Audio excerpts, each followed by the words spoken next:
اور اس دنیا کو اپنانے کے لیے، حاصل کرنے کے لیے، سنوارنے کے لیے، سجانے کے لیے لاکھوں جتن کرتے ہیں، محنتیں کرتے ہیں۔ حالانکہ یہ دنیا فانی ہے، ختم ہونے والی ہے، زائل ہونے والی ہے۔ کتابوں کے اندر ایک واقعہ لکھا ہے، اس واقعے سے بات کو سمجھانے کی کوشش کروں گا۔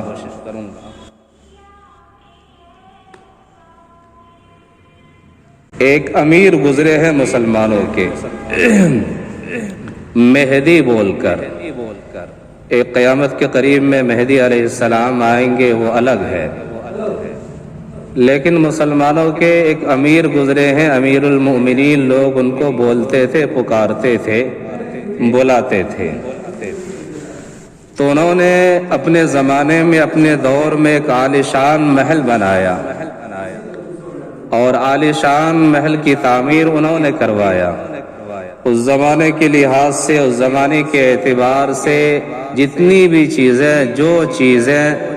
محل کی خوبصورتی کے لیے، محل کے اندر خوبصورتی کو بڑھانے کے لیے جو بھی چیزیں تھیں، وہ ساری چیزیں اس محل کے اندر انہوں نے لگوائے۔ اور لگوانے کے بعد پھر انہوں نے اپنے جو خاص آدمی ہے، وزیر ہے، ان کو بلایا، اور بلانے کے بعد کہا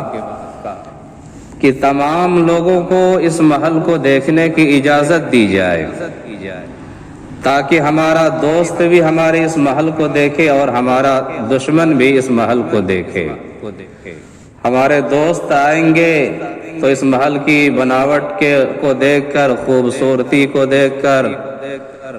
ان کا دل خوش ہوگا، اور یہی ہمارا مقصد ہے کہ ہمارے دوست، ان کے دل کی خوشی ہمیں مطلوب ہے۔ اور جو ہمارے دشمن ہوگے تو وہ دیکھ کر جلیں گے اور اس طرح سے بھونیں گے۔ اور عام طور پر انسان کے اگر دوست کے بجائے کوئی دشمن ہو تو انسان کی یہ خواہش ہوتی ہے کہ میرا دشمن جلے، بھونے، اور جو میں کام کرتا ہوں، عمل کرتا ہوں، اس پر وہ افسوس کرے۔ تو بہرحال ان کے حکم کے مطابق انہوں نے سارے لوگوں کو محل میں آنے کی اجازت دی، دیکھنے کی اجازت دی، اور ساتھ ہی ساتھ انہوں نے یہ بھی کہا کہ اگر ہمارے دوست آئیں گے تو ان کے دل خوش ہوں گے، لیکن ہمارے دشمن آئیں گے تو ہماری تعریف نہیں کریں گے، اس محل کے اندر کچھ نہ کچھ نقص نکالیں گے، عیب نکالیں گے۔ اس طرح سے ہمیں اس بات کا بھی علم ہو جائے گا، پتہ بھی ہو جائے گا کہ اس محل کے اندر کیا عیب ہے، کیا خرابی ہے، کیا نقص ہے۔ تو بہرحال سارے لوگوں کو دعوت دی گئی، سارے لوگ آئے، محل کا نظارہ کیے، دیکھے، دوست بھی آئے، دشمن بھی آئے۔ ایک فقیر آیا، درویش قسم کا آدمی آیا، اور اس دنیا کی محبت جن کے دل میں نہیں تھی، ذرہ برابر نہیں تھی، اور جن کا دل دنیا سے اٹکا ہوا نہیں تھا، ایسا شخص، ایسا درویش، ایک اللہ کا بندہ فقیر کے لباس میں آیا، اور آنے کے بعد انہوں نے کہا کہ اے بادشاہ سلامت، اس محل میں مجھے دو عیب نظر آتے ہیں، دو نقص نظر آتے ہیں۔